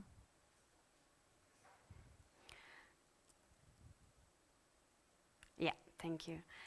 So now we are building on something that I assume you know as mind actors, as actors working at community level. І зараз далі будемо говорити про речі, про які я так вважаю, що ви вже, напевно, знаєте, як ті, хто працює на рівні громад, на рівні спільнот. Again, there are barriers like stigma and negative attitudes that lead to exclusion and lack of participation and access. Знову ж таки, є бар'єри, такі як стигма та виключення, які ведуть до відсутності доступу та до відсутності участі у суспільному житті. Again, we've learned stigma and negative attitude is just one barrier, there are others. Знову ж таки, ми вже зрозуміли, що стигма та негативне ставлення – це лише один з бар'єрів, а є також і інші. And if we take a look at social, sorry, it's 2 times. If we take a look at social behavioral change, we look into a process that uses communication to promote behavior change in a specific sector. Якщо ми подивимося на соціальні зміни поведінки, то це процес, який використовує комунікацію для просування зміни поведінки в конкретному секторі людського життя. So it uses communication and other interventions to positively influence knowledge, attitudes, and social norms among individuals, institutions, and communities. Тож використовується комунікація та також інші втручання для того, щоб позитивно вплинути на знання, ставлення та соціальні норми окремих осіб, а також інституцій та громад. So when we think of, well, our idea is to decrease stigma, Тож, коли ми думаємо про наші ідеї, про те, як можна зменшити стигму, social behavioral change theory is a holistic approach to do so. соціальна зміна поведінки – це такий холістичний підхід до цього. And it's not just a way to communicate. Це не просто якийсь спосіб спілкування. It basically recognizes that the individual and the decision we take on a daily basis depends on relationships as well as the society we live in. Це фактично визнання того, що окрема особистість і також рішення, яке ми приймаємо кожного дня, воно залежить від стосунків, і на це також впливає суспільство, в якому ми живемо. It recognizes that behavior is a voluntary action of what we do or what we not do. Також ми визнаємо в рамках цього, що поведінка – це така довільна дія в тому сенсі, що ми визначаємо, що ми робимо, а що ми не робимо самі. And there are diverse audiences. So our behavior at individual level is influenced by family and the society, but also in order to change behavior, the message that we send out needs to be appropriate to parents, to caregivers, to children, to adults. Ну і також є різноманітні аудиторії, тобто на нашу поведінку впливає наша родина, суспільство, в якому ми живемо. Однак також для того, щоб змінити поведінку, ми маємо мати повідомлення, меседж, такі слова, які підійдуть різним людям, батькам, дітям, вчителям в школі, наприклад, і так далі. And when we are looking into really change and changing stigma around persons with disabilities, we look at an individual level as well as the society. Ну і коли ми говоримо вже про самі зміни, про те, щоб менше було стигми по відношенню до людей з інвалідністю, то тут ми говоримо про зміни як на індивідуальному, так і на суспільному рівні. So when we now try, based also on what you know about changing behavior, and we combine this with the 4 must-do actions and the twin track approach and what we learned about the human rights. Тож тепер, якщо ми візьмемо те, що ви знаєте про зміни поведінки, і поєднаємо це з оцими 4 діями, які є обов'язковими, і з підходом такого подвійного треку, давайте подивимося, що вийде, що ми можемо зробити. So how can we create positive messages around persons with disabilities? Яким чином ми можемо створити позитивний меседжинг, позитивне повідомлення по відношенню до людей з інвалідністю? So this social behavioral change theory is about change. Again, people may change their behavior due to various reasons.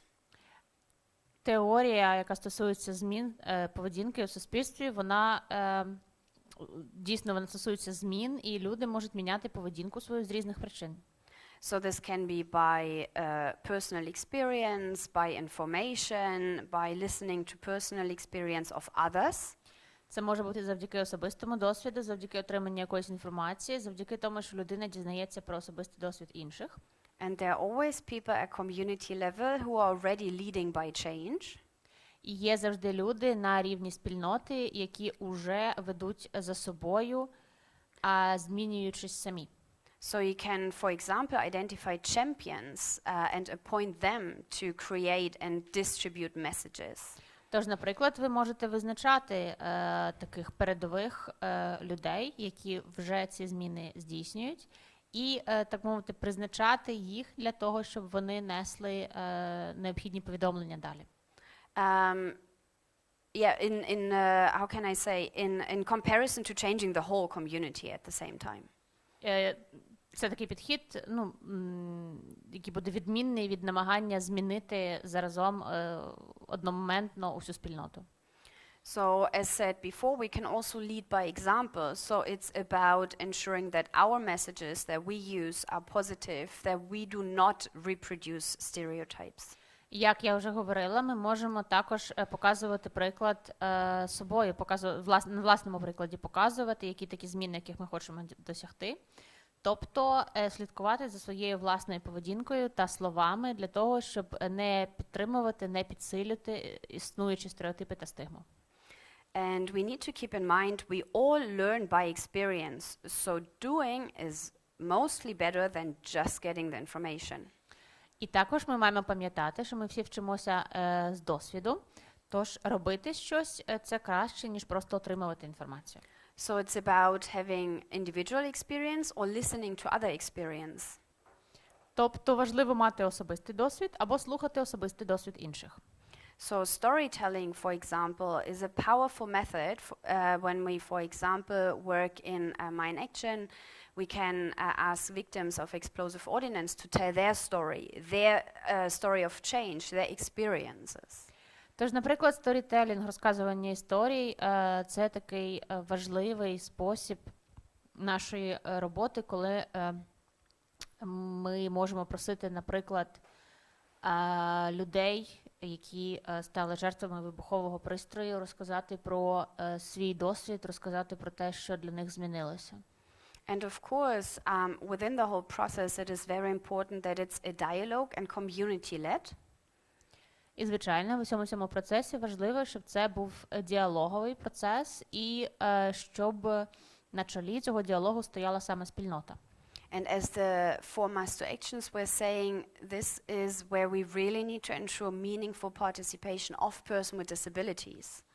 І як зазначається в оцих наших обов'язкових 4 діях, тут нам дійсно потрібно забезпечити таку значущу участь людини з інвалідністю в цьому процесі. So it's not on us to create the positive messaging, it's asking what can be positive messages that are suitable for the community. Тож не ми тут створюємо якийсь позитивний меседжинг, а ми питаємо, яким міг би бути позитивний меседжинг з боку суспільства, таким, щоб він підійшов би людям з інвалідністю. So that person with disabilities can raise their voice, they are listened to, and the ownership really is at community level. І це надає можливість людям з інвалідністю говорити, надає можливість їм бути почутими. І також таким чином цим процесом дійсно керує і ініціює його саме спільнота. So we change a little bit due to the time. I would like everyone to take 2 minutes individually. Через те, що у нас залишається не так багато часу, ми зараз проведемо не групову, а індивідуальну роботу. Будь ласка, протягом наступних 2 хвилин. When we talk about now decreasing stigma, and based on what you've learned around MOOTH, about your own role, about tools, how to ensure disability inclusion, Основуючись на тому, що ми поговорили про зменшення стигми і про те, на тому, що ви дізналися про вашу власну роль, про розвінчання міфів. what could be one action that you now take for the next awareness raising session, for the next inclusion training, for the next risk education session, to ensure, or at least to take a step towards decreasing stigma around person with disabilities? Яку одну дію ви могли би запровадити у свою діяльність, тобто під час вашої наступної сесії з підвищення обізнаності, коли ви будете говорити про там ризик вибухових пристроїв, яким чином, що ви можете зробити таким чином, щоб зменшити стигму і стереотипізацію по відношенню до людей з інвалідністю? And I like the online colleagues to drop your action in the chat, please. And I like the offline colleagues to put it on a piece of paper. Я попрошу колег онлайн, будь ласка, написати у чаті, яку таку одну дію ви могли би реалізувати, а колег, присутніх з нами тут, записати це на папері.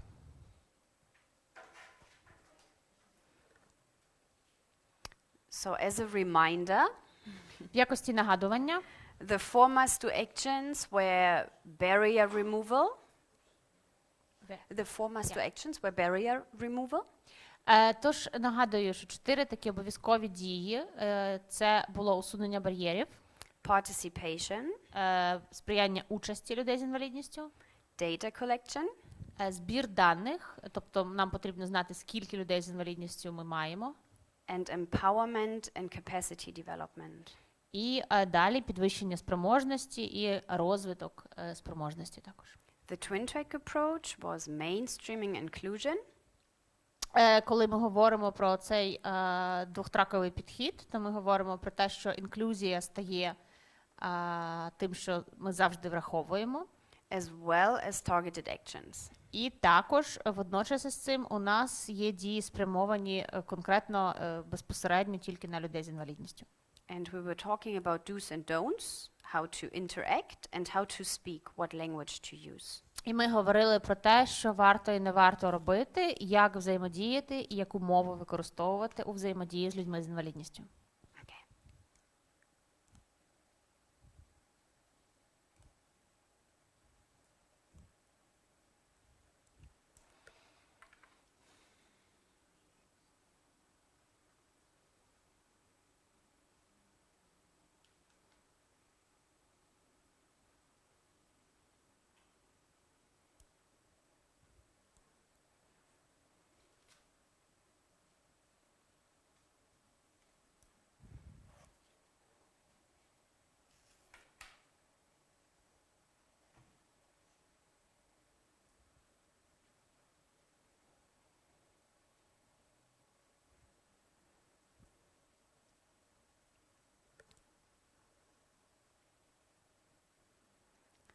The people in the room, if you are ready, you can point your action on the board, please. Ті, хто присутні з нами фізично, якщо ви готові, то, будь ласка, ваш папірчик прикріпіть до дошки. We read it out later, yes. А потім будемо зачитувати також це.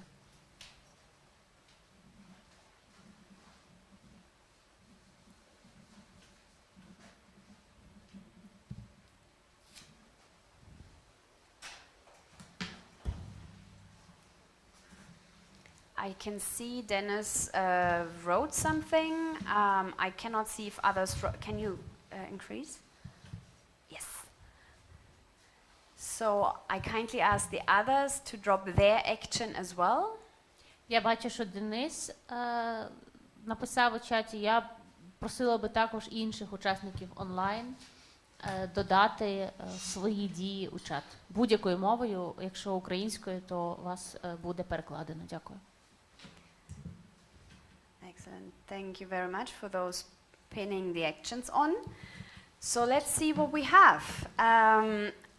I just read out what Dennis wrote: to consult with participants with disabilities on content and modality of activity prior to its implementation. I think this would contribute to addressing different barriers. Дякую, що приєднали ваші ідеї. І зараз я просто зачитаю те, що написав Денис. Консультуватися з учасниками, які мають інвалідність, стосовно змісту та режиму діяльності перед тим, як її впроваджувати. І я також думаю, що це сприятиме боротьбі з різноманітними бар'єрами. Excellent. Any volunteer to share one action? Чи хтось, будь ласка, може зачитати свою дію з дошки? Should I read everyone's? Oh, you can just, yeah, you can read everyone's. Thank you. А можна зачитати, одна людина може зачитати, що написали всі. So the first one, to ask the community's representatives about the possibility to include people with disabilities as viewers, adapt the presentations and activities to make the trainings more accessible to everyone. Перше, це запитувати людей у громаді, чи можна включити до слухачів також людей з інвалідністю і зробити участь у тренінгу доступною для всіх. Так, наступне. Рівноправне відношення спілкування напряму з особою з обмеженими, так, вибачте, тут написано з обмеженими можливостями, да, з людиною з інвалідністю. Відсутність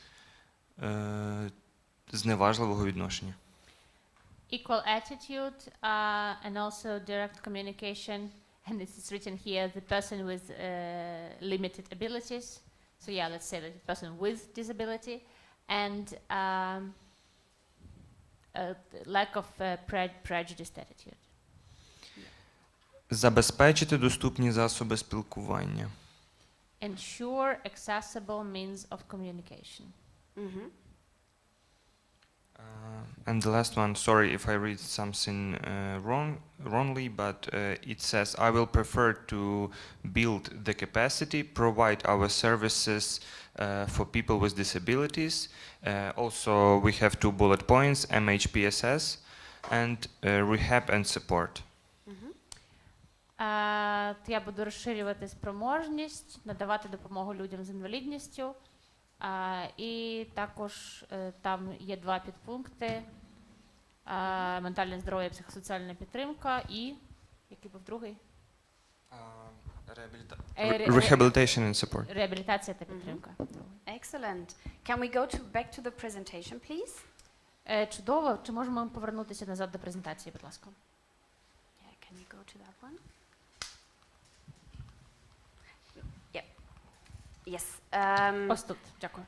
Exactly. So what has been named here, a key thing is really to consult with person with disabilities, so ensure participation throughout.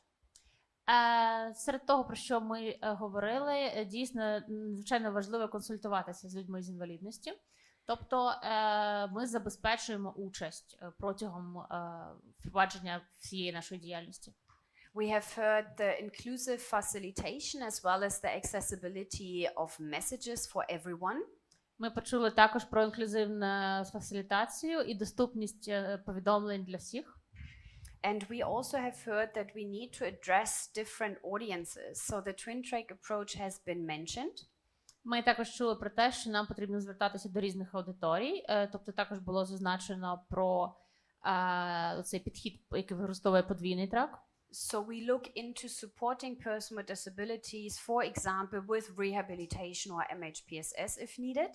Тож ми розглядаємо можливість підтримки людей з інвалідністю за допомогою реабілітації чи психосоціальних послуг пов'язаних з ментальним здоров'ям. We could also train healthcare workers, caregivers or parents. Ми також можемо навчати працівників системи охорони здоров'я, тих, хто доглядає за людиною з інвалідністю або батьків. And then we have some other aspects that we can do in order to ensure a disability inclusive messaging, but also at least, well, going towards decreasing stigma. І є також деякі інші заходи, які ми можемо здійснювати для того, щоб наш меседжинг був більш позитивний і для того, щоб працювати над зменшенням стигми. So we can try to understand barriers with different surveys there are. Ми можемо пробувати розуміти бар'єри, різні бар'єри, які зараз існують. So we can do, as it's widely done, if I'm not mistaken, with the 9-action knowledge, attitude and practice survey, if I'm not mistaken. Ми можемо використовувати різні опитувальники. Наприклад, є опитувальник, який стосується... We can do interviews or barrier assessment. Ми можемо проводити інтерв'ю, проводити оцінку бар'єрів. We can and need to ensure that we ourselves use positive messaging of person with disabilities. Ми можемо і маємо забезпечити те, що ми самі використовуємо позитивний меседжинг по відношенню до людей з інвалідністю. We ensure, as we've learned, to focus on the rights-based model. Ми забезпечуємо також те, що ми фокусуємося саме на моделі, основані на правах людини при взаємодії з людьми з інвалідністю. When we're looking into victim assistance, we are trying also to include storytelling of victims of explosive devices to ensure we create empathy and recognize the feeling within the change process. Коли ми говоримо про допомогу жертвам, то також ми сприяємо сторітелінгу і того, щоб жертви, люди, які стали жертвами вибухових пристроїв, вони розказували свою історію, і також, щоб ми могли просувати зміни за допомогою того, що ми сприяємо емпатуванню людям, які мають такий досвід. And then we need to ensure that we involve persons with disabilities as agents of change or even as facilitators within the awareness-raising session. Також маємо забезпечити те, що ми залучаємо людей з інвалідністю у якості агентів змін або навіть у якості фасилітаторів під час цих сесій. And then this is a quote from UNICEF. They also apply social behavioral change messaging to reduce stigma around persons with disabilities. They have been saying, when it comes to reducing stigma and discrimination, interventions that address multiple levels, target multiple audience, and combine communication, advocacy, and programming are documented to be more effective. І тут цитата з ЮНІСЕФ. Вони також використовують підхід до соціальної зміни поведінки у зменшенні стигми по відношенню до людей з інвалідністю. І ось що вони кажуть. Коли йдеться про зменшення стигми та дискримінації, втручань, які мають справу з множинними соціоекологічними рівнями, цільовою аудиторією, які мають множинні цільові аудиторії і поєднують комунікацію, адвокацію та програмування, то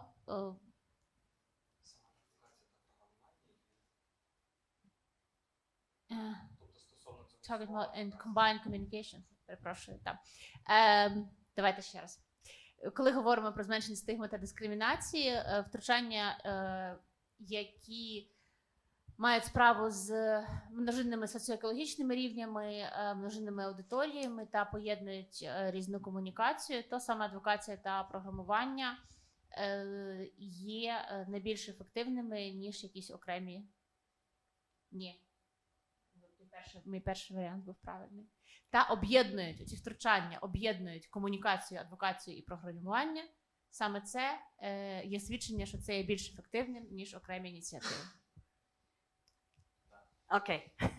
Sorry for the long sentence, and thank you.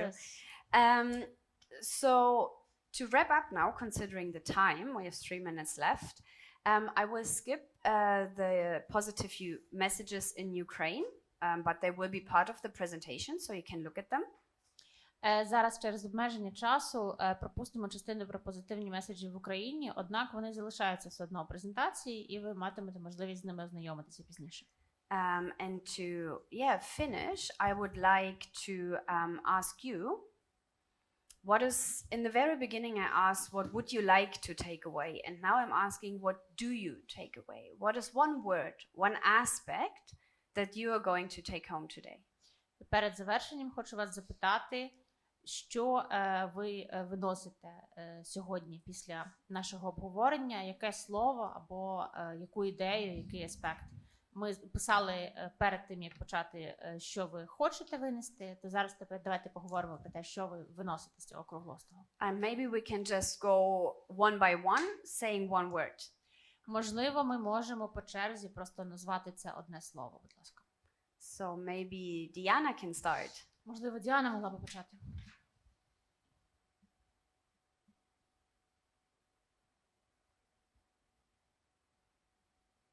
I think it's Tatiana. Тетяна, можливо. I never know which. Yeah. Не знаю, де хто в плані, де відео, де ім'я людини, трошки плутаюсь. Так, будь ласка.